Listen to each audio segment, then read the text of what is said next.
नमस्कार, India news business पर हैं आप और मैं हूं आपके साथ दीक्षा राठौर। रोजमर्रा की जरूरतें पूरी करने के लिए ज्यादातर लोग 10,000 से 50,000 रुपए तक के पर्सनल लोन ही लेते हैं, जिसके चलते लोगों की छोटे कर्ज में बेतहाशा वृद्धि देखने को मिल रही है।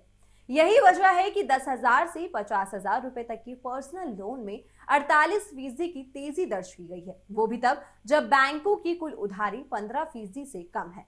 इन छोटे कर्जों के डूबने का जोखिम ज्यादा है, जिसे लेकर आरबीआई ने बैंकों को चेतावनी भी दी है।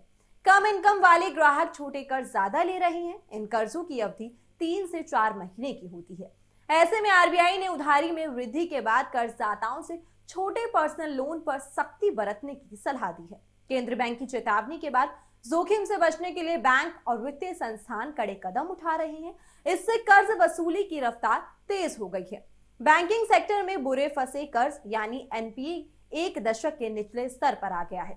आरबीआई का अनुमान है कि मार्च 2024 तक बैंकों का एनपीए 3.6% रह सकता है। जून 2023 तक 50,000 रुपए से कम के कर्ज का एनपीए 8.1% था। ये मार्च 2023 तक सभी रिटेल लोन्स की 1.4% एनपीए का करीब 6 गुना है। 2022-23 में 10,000 रुपए से कम के कर्ज में 37% की बढ़त आई है, जबकि 10,000 से 50,000 रुपए वाले कर्ज में 48% तक की वृद्धि दिखी है।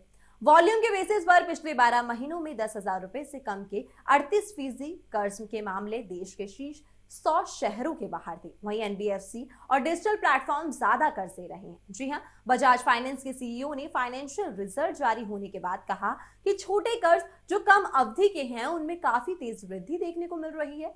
डिजिटल लेंडर सहित नॉन बैंक फाइनेंशियल कंपनी ज्यादा कर्ज दे रही है। हालांकि इसका असर बैंकों पर भी हो सकता है, क्योंकि एनबीएफसी को बैंक ही कर्ज देते हैं।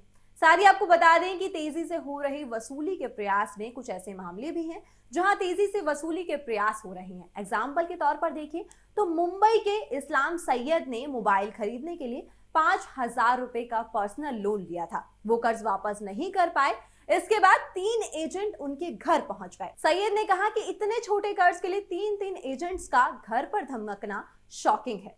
तो कुल मिलाकर देखा जाए तो आरबीआई की चेतावनी के बाद से कर्ज वसूली की रफ्तार काफी तेज हो गई है। तो अभी के लिए केवल इतना ही। देश और दुनिया की तमाम खबरों और जानकारियों के लिए बने रहिए इंडिया न्यूज बिजनेस पर।